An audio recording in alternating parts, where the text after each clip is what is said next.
Hello, everyone, and welcome to Be Ignorant, Intellectual on Media. Today, I thought we'd do our next episode of a private sale haul that I got. It's only 5 films, no CDs, no books.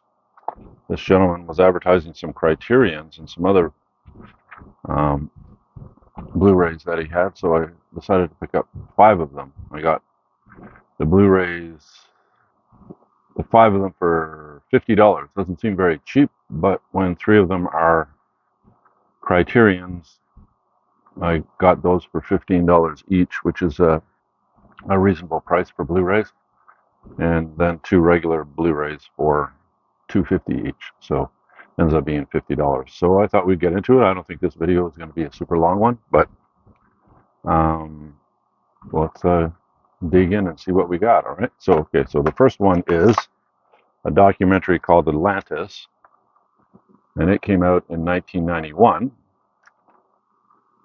And this is basically the reason why I picked this up is because Luc Besson is the one that directed it. Now, Luc Besson is one of the big names in French cinema, especially action, and he did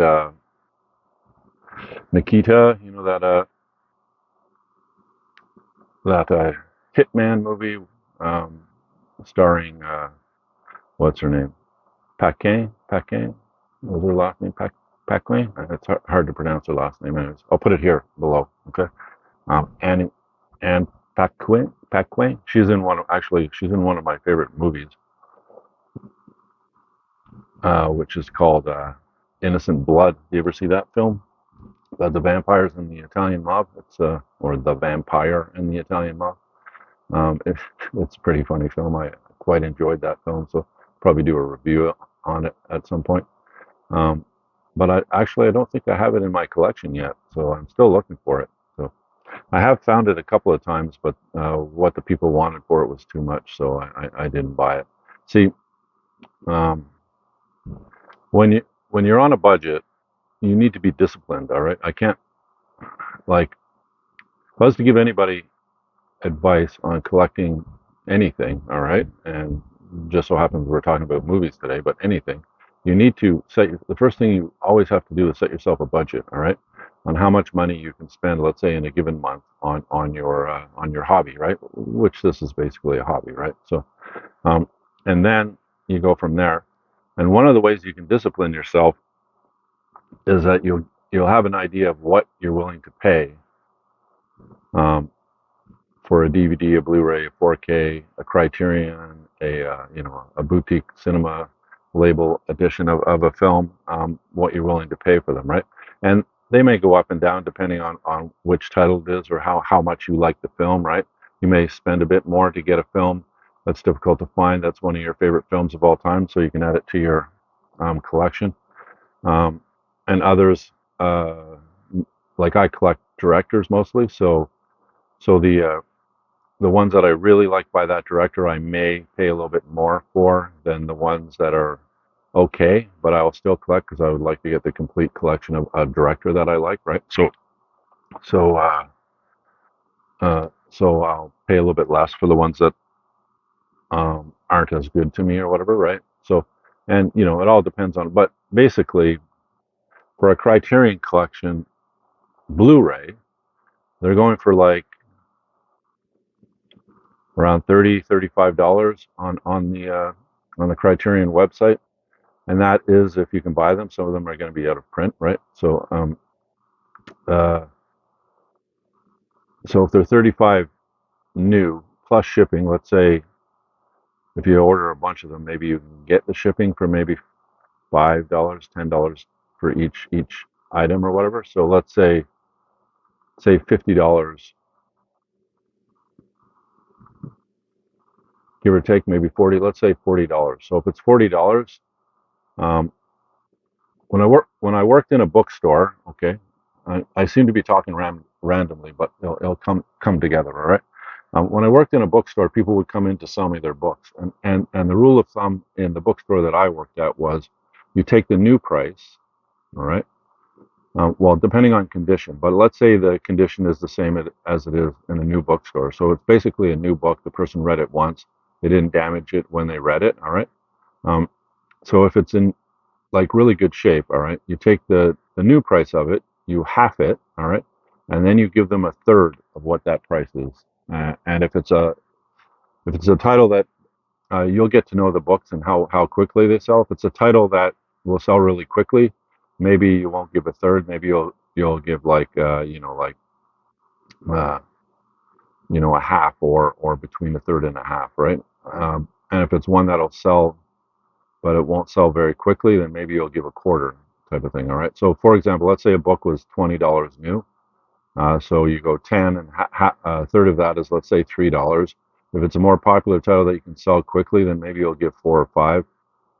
If it's a less so, then maybe you'll give two. All right. So that's the rule of thumb when you have a used and new bookstore where you're selling used and new books. All right. So basically, the first thing you do is you cut it in half. All right, and then you give them a third, a quarter, or a half of what that half is. All right, because what you're going to do is you're going to sell it from anywhere between 75% of the cover price to half the cover price. Right.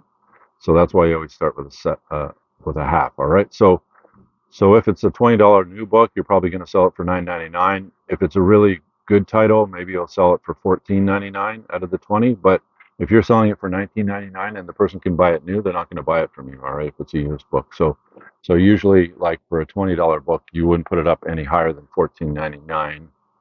And most of the time, you're going to do it at $9.99. If it's a more difficult title to sell, maybe you'll put it at $7.99. That kind of thing. All right, um, so that's the rule of thumb. So when it comes to the criterions, if I was to apply that, now I'm not, I don't own a video store that I'm going to be selling videos in, but um, I'm not going to pay more than a half of what that thing is new. All right, you understand? Because when if I ever get into some financial difficulty and I want to sell it, I'm not going to be able to sell it for more than half usually.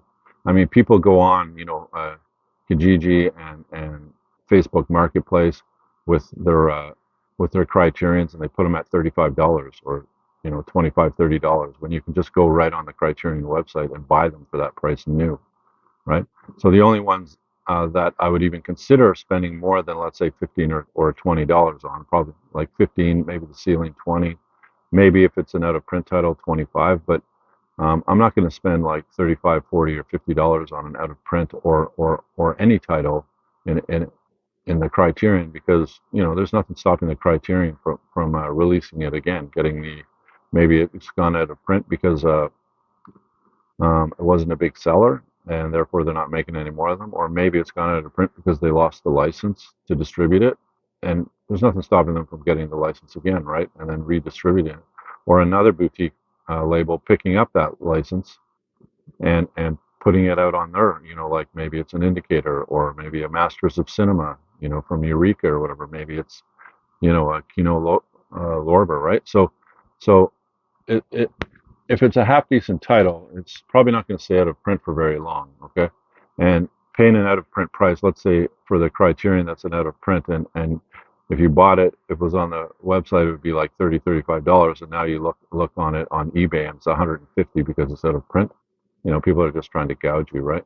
They know that you're trying to complete the collection, and they know that this one is out of print, and therefore you're gonna want it because you won't be able to buy it directly new. So you're gonna want it. So they're gonna rob you blind, basically, right? So you have to be disciplined within your budget to not buy that shit, to not do that shit. If everybody did not pay $150 for that item, that person would just it'd be on their eBay page forever, and they'd never sell it, right? So then they would have to reduce the price at some time. Anyways, but you can always find, and if that person has it on for $150, you're going to find it somewhere else eventually. So you just have to be patient, right? So anyway, so this gentleman had three Bergman films for $20 each, or buy all three for $45. So I said, okay, cool, I'll buy them for 45. And so I got two regular Blu-rays and three Criterions for 50 anyway. So this is the first one. It's basically a documentary of the ocean. You get to see all all the different creatures under the sea. And Besson is a great director, so you'll get some great cinematography and other stuff in this. But mostly the reason why I picked this up was because it was directed by Besson, and I collect Luc Besson, so I want to have all of his films. And this was one of the films that I didn't have of his, so I picked it up. All right, and it came out in 1991. All right, the next one I picked up was one that I had on DVD, but I didn't have it on Blu-ray yet, and it's called The English Patient. Basically based on the book by the Canadian writer Michael Ondaatje, um, and it tells about an English patient, a guy who was a surveyor and a map maker who was map making in northern Africa, around Egypt, around that area, and he ends up in a plane crash. He flies a biplane because this is just before the outbreak of World War II. That's when this takes place, and he crashes his plane, and, and he gets burned from head to toe, and he ends up, in an army barracks or whatever, covered from head to foot in bandages and everything. Anyways, he ends up being taken care of by a nurse, and it goes from there. But basically, it flashes back all the time to his life before that crash and his love affair with a married woman. And this, just like the book, this film is really, really hard to take. It's a longer film. It's not short. I think it's just under 3 hours, like 2 hours and 50 minutes or something along those lines. 2 hours and 42 minutes. All right. So it's almost 3 hours long, but the story is very intriguing and you get pulled into it. All right. And um, basically, it's a love affair between a man and a married woman. And the ending of this film is extremely hard to go through. All right. So when I already watched this film on DVD a while back. Like, this came out in, when did this come out? 1996, and it won a bunch of Academy Awards, like it says on the thing. Academy Awards, and 9 Academy Awards, including Best Picture. Right. So it's an extremely good film. It's directed by Anthony Minghella, but um, the ending of this film is like it'll rip your heart out. The ending of this film. So when I watched it just before I'm going to do the review of these. I watched this last night and I watched it and I had to stop it. I remembered because I didn't remember a whole bunch, but after watching, you ever notice that when you watch a film that you haven't seen in a while, things start clicking in your memory banks, and then you start remembering, and then I remember the ending of it, and I'm going, oh man, I don't want to go through that again. So I kind of stopped it when I was getting towards the end.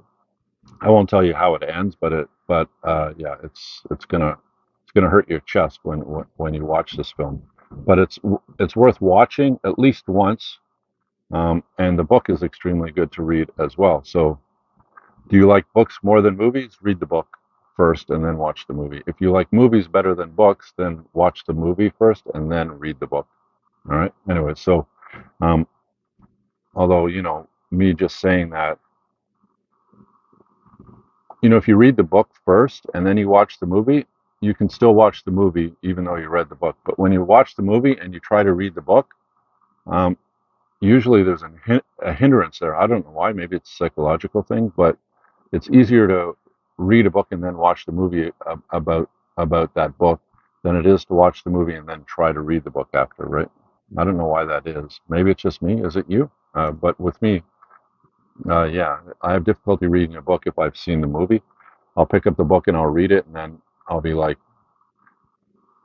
now that I'm thinking about it, you know why that probably is? Because when you read the book first, you have no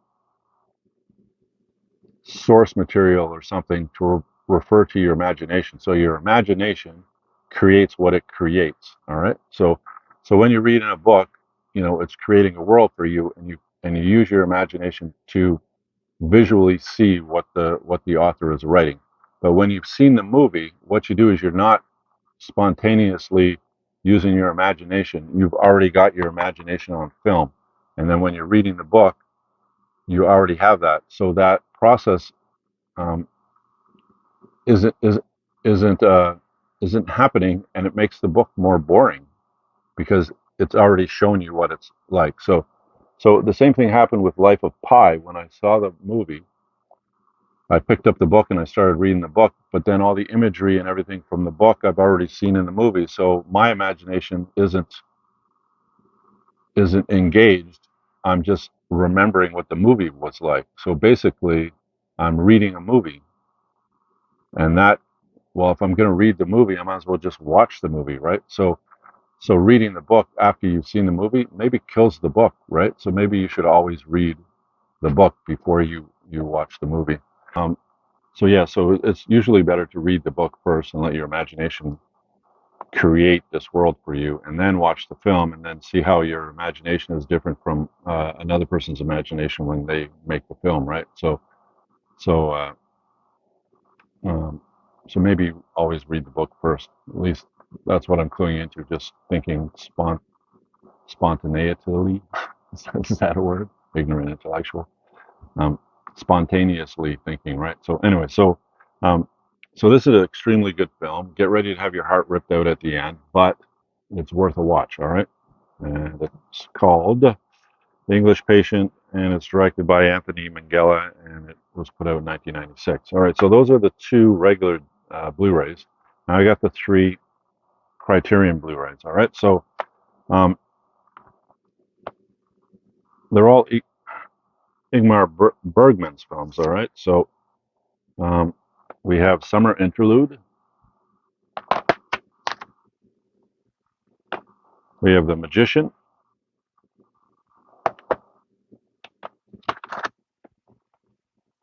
and we have Summer with Monica. All right, so these are numbered 613, 537, and 614. All right, so three of Bergman's films, 50 stuff. Now he was doing movies all the way back to the 30s, if I remember correctly. So these are more of when he starts to get his name known, right? And I think the first one that he does that grabs a hold of people is this Summer Interlude film. All right, and this film um, starts Bergman's,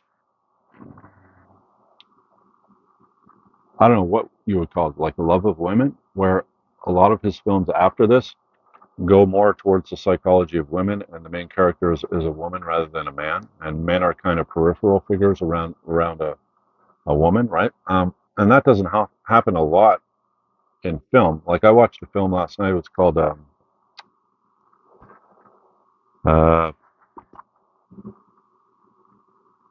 Belle de Jour. Belle de Jour, um, a French film, started, and it surrounded a woman as well, a woman who was married, but she was kind of frigid, and then she becomes like a day prostitute, and it releases her from her frigidity, and she can love her husband more than it was before. Anyways, it's a really it was done by Louis Brunel. I think it was Louis Brunel that directed that film. Anyway, so that was pretty interesting, and I'm all for women-led films. I really like women-led action films because so many of the action films out there are, men lead, like all the Schwarzeneggers and Stallones and all that, Jackie Chan or Jet Li or the list goes on and on and on, right?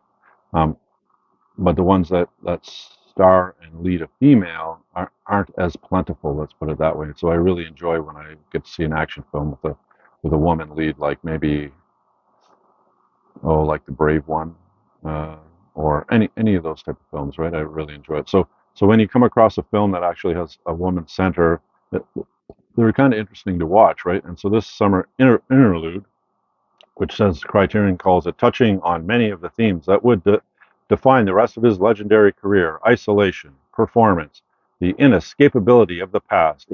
Ingmar Bergman's 10th film, so this is his 10th film, was a gentle drift towards true mastery. In one of the director's great early female roles, Madge Britt Nielsen beguiles as an accomplished ballet dancer, haunted by her tragic youthful affair with a shy, handsome student. So, and it goes on. So basically, what this film is about is she's a successful ballet dancer, and she's on the set to do a ballet of Swan Lake, and um, she gets delivered a like a memoir or a journal or a diary from this man who she fell in love with back when she was a student. Well, he was a student and she was an aspiring ballet dancer at that time, and they have a love affair um, uh, just outside of Stockholm. There's a country area, and if you know being in Canada, I think I don't know. You can't really don't quote me on it, but I think northern people, all right, have a bigger uh, romanticize romanticization or love of summer and spring than people that are living in hotter temperatures because if you live on the equator it's always summer basically and it's always hot, right? So a lot of people on the equator might relate the sun to heat and I really need some air conditioning type of idea, right? um, as oppressive, right? The sun is being oppressive, whereas in northerners look at the sun and the spring and the summertime as free and because your movement is less restricted, you can go anywhere and you're not freezing. So it's kind of associated with freedom. It's associated with openness and love and meeting your fellow man and going out and doing things and having fun and all that, right? So the summer is looked on as a positive thing rather than an oppressive thing, right? So Bergman takes that type of thing with these two young lovers, and they go out of the city and they go into the countryside, and they have an affair or whatever. They have an affair out in the countryside, and unfortunately, the guy um, dies. All right, he has an accident and he dies, and so um, she loses her first love or whatever, right? So it's kind of like a melancholy film, and but Bergman, well, Bergman is a great director, so you're going to enjoy this film when you watch it. But yeah, there's a sad tone to it, and she's now a ballet dancer, and she gets the journal from that time from another person um, who she's dating in the present, and she kind of reminisces about that summer love affair that she had. And anyway, so it's called Summer Interlude, and it's one of Bergman's best films. All right, so this is the Criterion version. So there's always extras to it. So here's the you know Criterion used to have these really large booklets, good booklets of 50 to 100 pages, and you get like a whole bunch of essays or other things and everything. Now the booklet is, how many pages is this one? It's probably like maybe 15, 20, but it does have a couple of well, it has one main uh, article on the film, and that's about it. But and there's the disc, and so on the disc itself, all right, what they did was it's a new digital restoration with uncompressed mono-oral soundtrack, a new English subtitle translation, a booklet featuring an essay by film scholar Pete Cowie, right? So not much on this, right? So um, this was the complaint that I always did with Criterion, right? The complaint I have with Criterion is the older stuff that they used to put out. Now, of course, the main thing you want with Criterion is the actual film, uh, put it in a way that when you watch it, it's not grainy, snappy, the sound sucks on it and everything else like you do with the older films, uh, you know, especially as you go back in time, right? They clean them up really well, and they do like a digital version, a 2K or 4K or whatever type of version that they can, and then they put it out. And usually, um, the film is really beautiful to watch. It gets rid of all the crap that uh, gets on the film over time, right? So you actually see a beautiful film, maybe the way it was first shown in the theaters back when the celluloid was new or whatever, right? So Criterion is extremely good at that, and I know that's an expensive process to do, and it takes hundreds of hours. and therefore them charging like $35 for a Blu-ray, um, isn't unreasonable in a way. But um, they used to have a lot more extras. They used to have like two discs instead of one a lot of the times, where you get a second disc full of interviews, full of you know, uh, a documentary on the film or whatever else that they can pick up. Everything that's out there in the zeitgeist or whatever, um, they grab a hold of and they put it on their edition, right? So, and now it doesn't happen so much, and now you get a thinner booklet, um, and you get one Blu-ray disc or maybe two DVDs, but basically the extras are less. Not on all films, and not on a majority of the films, but many of the films you can see they're just kind of going through the process in a way. I don't know. That seems like this one where you got one disc, very few extras or special features on it, and a small booklet, right? So I don't know. You tell me. What do you think of the Criterions? Are other, the Criterion? When you talk about the word boutique in boutique cinema, Criterion has been around for like 40 years, and they were the boutique in boutique cinema. When you wanted that extra for a film that you really enjoy, you would go see if Criterion put it out, and they would come out with films. Another thing Criterion was really good at was to come out with films that are really good, but you can't find anymore, right? Um, you know, uh, International films, foreign films, Japanese films, Hong Kong films, you know, European films that just aren't out there. The only thing that you can find is, American films, the occasional Canadian film, right? And you will get the occasional, you know, foreign language film or whatever. But we're talking like in the history of cinema. Can you find the Bergmans or Fellini films out there? No, you couldn't until Criterion came along and started putting them out, right? So they were best known for films that weren't, in the mainstream, but every once in a while they'd come out with a mainstream film, and that would be popular, and people would buy it in droves, and then they would have enough money to make some not so popular films, which I understood as well. So when you see a foreign language film, oh, mainstream film, uh, Benjamin Button, the Royal Tannenbaums, this kind of thing, where you get a more mainstream film. Um, then more obscure film, more obscure film, more obscure. Oh, mainstream film, right? So, but they seem to be doing that a lot more. I think they're actually running out of titles that they can do. I mean, they're in the more than 1,000 of them now. Maybe they're starting to run out of, the good titles that they can bring to people, and now they're starting to do more and more, mainstream stuff and less more obscure stuff. At least that's the feeling I'm getting when I'm picking up, films or whatever, right? You tell me, am I spouting the truth here, or is this different? Are the stuff being put out by Criterion more and more mainstream stuff and less, um, the large booklets, the bunch of extras, less and less extras, smaller booklets, more like pamphlets rather than booklets, and not a lot of extras and more mainstream films. It seems to be what's happening, at least in my experience. You know what I mean? Maybe I'm wrong. Maybe they're not doing that. I don't know. I'd have to really delve into their catalog to see. But just the stuff that I'm picking up from Criterion as I'm going around the secondary market seems to be a lot more accessible, and you can find it on regular discs. What used to happen with not with the mainstream ones that they would put out, but with the ones that weren't the mainstream ones that they could bring in some cash.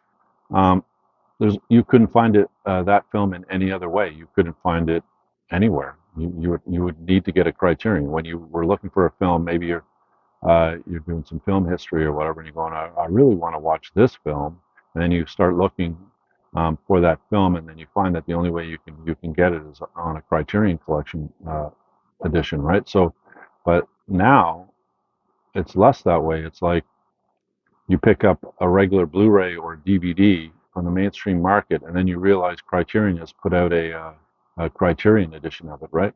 And it seems like a lot of films are going that way, where you can find them pretty easily in a regular DVD or a Blu-ray. More so DVD than Blu-ray is what I've found. Um, but you're going to see that it has a regular DVD or Blu-ray, and then it has a boutique cinema edition, a Criterion or some other boutique cinemas taking that film and put a really nice bow and ribbon on it, and then put it out. And instead of picking it up for a few dollars on the secondary market, you're going to pay like $25, $30 or whatever for it, right? Um, and I don't know if it's really worth it. I mean, the biggest attraction for me to put down a good amount of money on a film that's a Criterion is because I'm not going to find it anywhere else, and they clean the film up so it's nice to watch. Um, and they have a bunch of extras. Especially, I really, really love the commentary that you can put over when you're watching the film, listening to the director, the writer, or the producer or whatever, talking about the film as the film plays. That's really fun to listen to. Or like a full-length documentary of something more than like 5, 10 minutes or whatever, something like 30, 40, 50, an hour and a half documentary on the film, what's good about the film, why is it considered a special film, and what is its position in the history of film, that kind of documentary, right? So you're actually learning about the film after you watch it, right? So those kind of things Criterion used to have in spades, right? And now, I don't know, maybe I'm wrong, like I said, but it seems like less and less of that is happening, right? They're moving towards more mainstream films, films that are considered really good, right? Like Mulholland Drive, extremely good by David, uh, extremely good film by David Lynch. But you can go into any used store or thrift shop, and you're going to eventually find Mulholland Drive very easily, especially if it's on DVD. Blu-ray, not as much, so you can understand maybe that was the purpose was, okay, we're gonna get the rights to Mulholland Drive, and we're gonna be the ones that put it out on Blu-ray or 4K. You're not gonna get it in the mainstream on Blu-ray or 4K. So maybe that's the reason. I'm not sure, but it's not difficult to find. And if you don't mind watching DVDs rather than Blu-rays, I mean, if you're, you know, there's so many films that aren't on Blu-ray that if you do want to watch them, you're going to watch them on DVD. And then there's some that aren't even on DVD, and if you really want to watch them, the only way you're going to watch them is on VHS. But that is becoming a smaller and smaller amount of movies. But on DVD, you can find most of the films that you want to watch. And then um, don't quote me on it, but maybe 15, 20% of those films are on Blu-ray, right? So when you do come across a Blu-ray of a film that you like, you'll probably pick it up and replace it from the DVD. But most of the films, if you're a film buff, you're going to probably in your collection, if you're not strictly just collecting Blu-rays, you're collecting movies, right? There's a difference, okay? There's a difference between collecting, let's say, Blu-rays and collecting movies, all right? If you're collecting Blu-rays, it's the Blu-ray that's important, and the movie is secondary, all right? If you're collecting movies, it's the movie that's important, and the way it's been put out is secondary. All right. So, and I'm more of a movie collector than I am, let's say, a Blu-ray or a 4K or a DVD collector. I just want the film so I can watch it, right? Um, so, and the cheaper I can find it in a reasonable copy, the happier I am. So it seems like Criterion is hitting more mainstream films, taking them out of the regular film market, putting them into the boutique market, cleaning them up a bit. But if it's on a DVD, it's watchable already, right? So, um, and cleaning it up for a 4K or a Blu-ray, and then maybe giving you some extras, but maybe not much, and giving you a thin pamphlet instead of a booklet, and then putting it out for like $35, right? So um, a minor complaint. If that if that gives me, like, let's say, some more obscure films that I'm interested in watching, and gives them the budget to maybe clean those ones up, I'm all for it. So maybe I'm just complaining just to complain. I don't know, but it seems that Criterion was more and more. Like if you wanted to watch a film and you couldn't find it in the mainstream, Criterion may have it, but they would be the only ones that would have it, and they would do a really good job on giving you the whole spiel for that film. Now, not as much. All right. So, um, anyway, so so that was Summer Interlude. Next one I'll do is Summer with Monica, which is not exactly the same story, but it's another story about a couple that goes out of the city into the country and has a romance.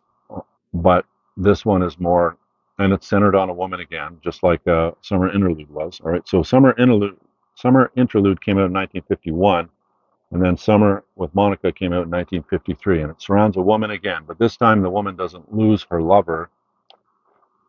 They have a romantic summer, and then uh, she gets pregnant and she gives birth to a baby, but she doesn't want to be tied down. She's a free spirit. So she leaves the baby with the husband or the boyfriend. I can't remember if they got married or not. I think they got married with the husband, and the husband raises the child, and she goes off to do her thing or whatever, right? So it's kind of like a modern version of what maybe European women are becoming or whatever, right? So where they're less likely to stay married and they want to be free because they've been oppressed all their life or whatever, right? So this film is kind of about that, and it doesn't judge the girl wrongly for doing what she did. Um, Anyways, I'll let you decide on how it came. So for example, now this is number 614, and so now we look at the Blu-ray special edition features, and you have a new digital restoration.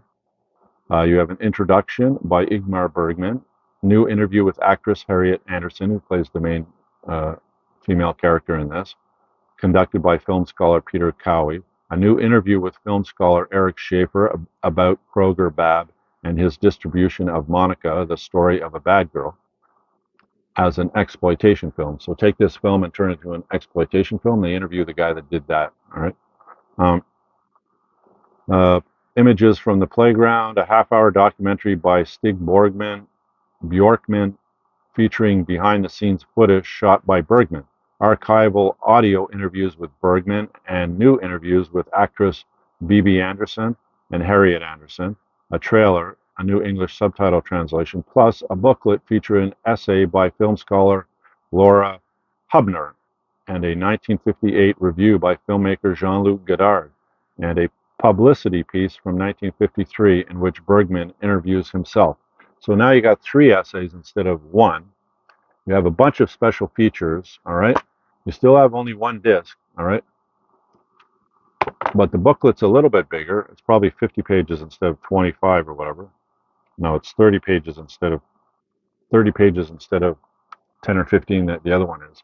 So this one's a little bit more attractive, okay? Because it has more special features. It has an actual half decent sized booklet with three articles in it, all right?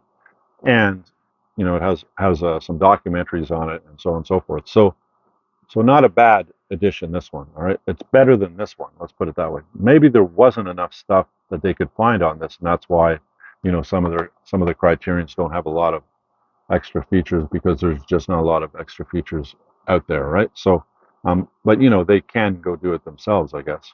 If you're going to charge $35-40 for a Blu-ray, when a regular Blu-ray is like $7.99 or whatever, or $10, or you know um, this is more like it. Let's put it that way. All right. So that is Summer with Monica, um, which was another kind of, anyway. So now we're going to go way forward in his catalog.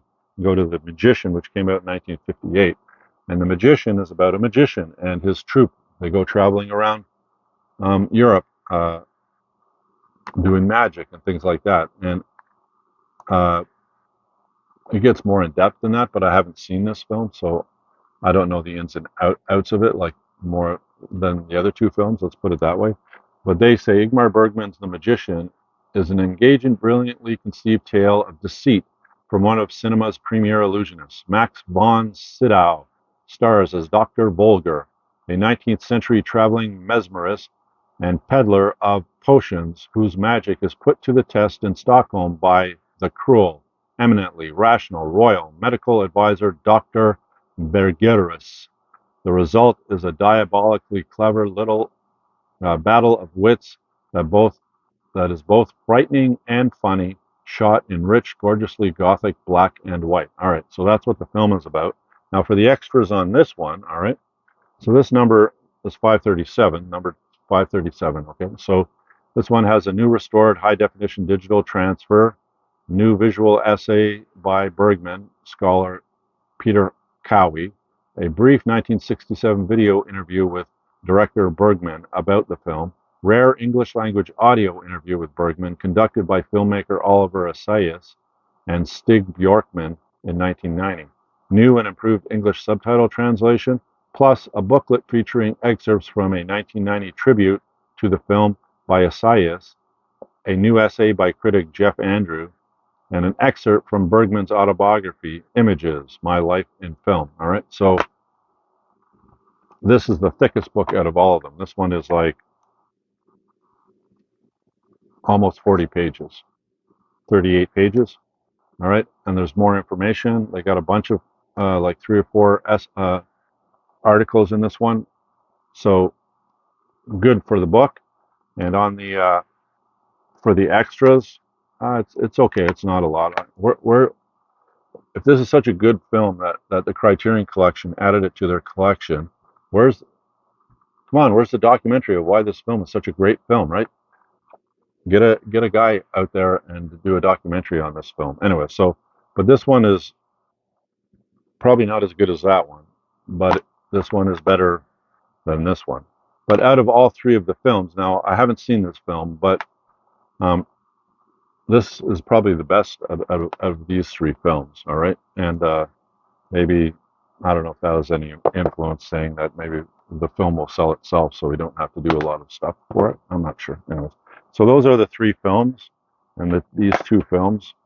All right, so these will go up on the shelf, but these three here, these Criterions, which have the thick Blu-ray case, right, which is difficult to replace without spending a good amount of money to replace it.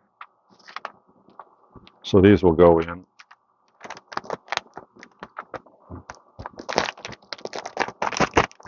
These will go in plastic bags. And they're resealable, so you can just take the thing out when you want to watch it, put it back in when you're not, and it protects it on your shelf, doesn't get damaged, doesn't fill up with dust. The booklet stays fresh, it doesn't brown, and neither does the, the front cover sleeve or whatever, right? So there we go. So we just put them all like that. And thank you for watching this video. I hope you enjoyed it. Get 3 more in the collection. I think I'm around 400 of them now, but they're in the 1100 range for the total number of films that they have, or total number of titles that they have. I think they're in the 1100s now, so it's still another 700 to find, right? So, but 3 more can be added. All right, and I hope you enjoyed the film. I hope. Why do I always call it a film when it's a video, right? I hope you enjoyed the video. If you enjoy my content, please subscribe. If you like this video in particular, give me a thumbs up if you so desire. And I will be coming out with another video very soon. And I hope you'll enjoy that one too. Anyways, so you have a good day, and I'll see you in the next video. Bye for now.